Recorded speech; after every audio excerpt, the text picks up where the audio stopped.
Nous sommes piégés dans nos propres schémas et nous sommes notre pire ennemi. Les présomptions d'hier façonnent vos attitudes d'aujourd'hui et de demain. Et cela vous limite en soi. C'est donc Einstein qui a dit que vous ne pouvez pas résoudre un problème avec le même processus de pensée qui a contribué à créer le problème.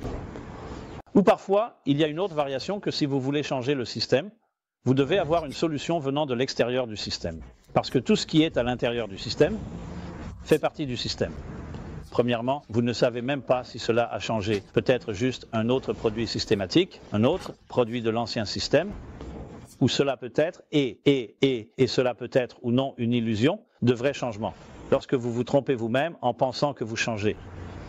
Donc, ces principes qui sont basiques, de bon sens bien sûr, se prêtent à tout le concept de ce que signifie penser en dehors des sentiers battus. Est-ce même possible? Si nous sommes définis par une boîte et que nous avons tous des préjugés, juste pour citer une autre citation d'Einstein qui dit que le bon sens est constitué des préjugés que nous avons développés à l'âge de 18 ans. C'est ce qu'on appelle le bon sens. Vous savez dont nous sommes si fiers de notre bon sens. Le bon sens signifie qu'il est commun. Cela signifie que c'est quelque chose sur lequel tout le monde est d'accord. Maintenant, cela peut être très bien pour la popularité et pour ne pas faire de vagues, mais ce n'est pas nécessairement excellent pour l'innovation, le bon sens. Donc, quand vous prenez tout cela en compte, commencez à vous demander comment pouvons-nous même penser en dehors des sentiers battus. C'est une belle déclaration. Taco Bell l'a transformée en Think Out of the Bun. C'est exact. Donc c'est une excellente astuce publicitaire et c'est une excellente chose pour engager les gens. Inscrivez-vous à un séminaire. Nous vous apprendrons à penser différemment. Combien de personnes pensent vraiment différemment? De plus, il faut aussi ajouter dans l'équation, d'abord, vous devez avoir une boîte pour penser en dehors de la boîte. Quelle est votre boîte? Si vous ne savez même pas ce que c'est et que vous ne connaissez pas ses soi-disant limites, que signifie penser en dehors de la boîte? Et puis enfin, comme je l'ai dit, il y a aussi les angles morts subjectifs qui proviennent de nos préjugés, de nos biais, de nos intérêts personnels, etc.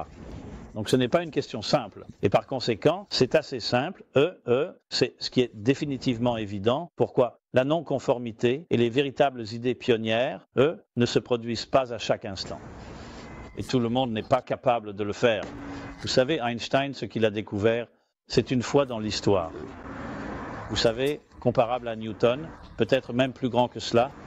Il y a eu des innovations depuis, mais si vous demandez à la plupart des physiciens, ils disent qu'après Einstein, il n'y a rien eu de comparable aux quelques révolutions qu'il a créées, parce qu'elles ont mis en mouvement beaucoup d'autres.